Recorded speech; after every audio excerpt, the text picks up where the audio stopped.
মাত্র। আর হাদিসে কুদসি আল্লাহ যেইভাবে বলছেন রাসূল সেইভাবে প্রকাশ করছেন, মধ্যখানে জিবরাইল নাই। এটা আল্লাহ এবং রাসূলের ডাইরেক্ট, এটাকেই বলে হাদিসে কুদসি। সুরে বলেন সুবহানাল্লাহ।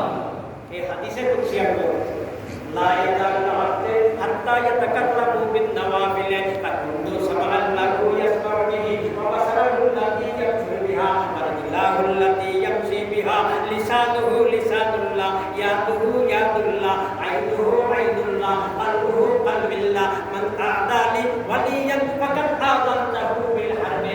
আল্লাহ পাক রব্বুল আলামিন বলেন, যখন আমার বান্দা অতিরিক্ত জহর ইবাদতের মাধ্যমে ফরজ ওয়াজিব সারা ইশরাক চার তাহাজ্জুদ, ইশরাক চার তাহাজ্জুদ, পর সেবা, মানুষের সেবা, পশুর সেবা, রাস্তাঘাট করে দেওয়া, মানুষ অসহায়কে দান করা, মুরাকাবা করা, মুশাহাদা করা, এই সমস্ত নফল ইবাদত যখন বেশি বেশি করে লা ইয়াজালুল আবদে হাত্তা ইয়াতাকাররাবু বিন নওয়াফিল, অতিরিক্ত ইবাদতের মাধ্যমে আল্লাহর নৈকট্য অর্জন করে।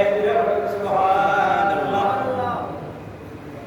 ইয়াতাকাররাবু বিন নওয়াফিল ফাকুনতু সামআন লাহু বিহি, আর ইবাদত করতে করতে এমন স্তরে পৌঁছে যায় তার কান আমার কান হইয়া যায়।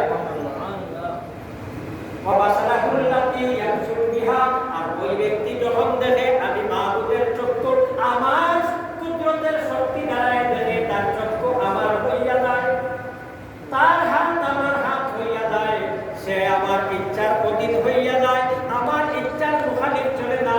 আর তখন এই ব্যক্তির নাম হয় ওলি।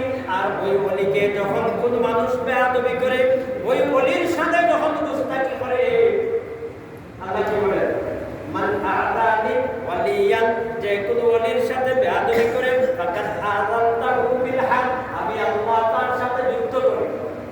আল্লাহর সাথে যুদ্ধ করে বলতে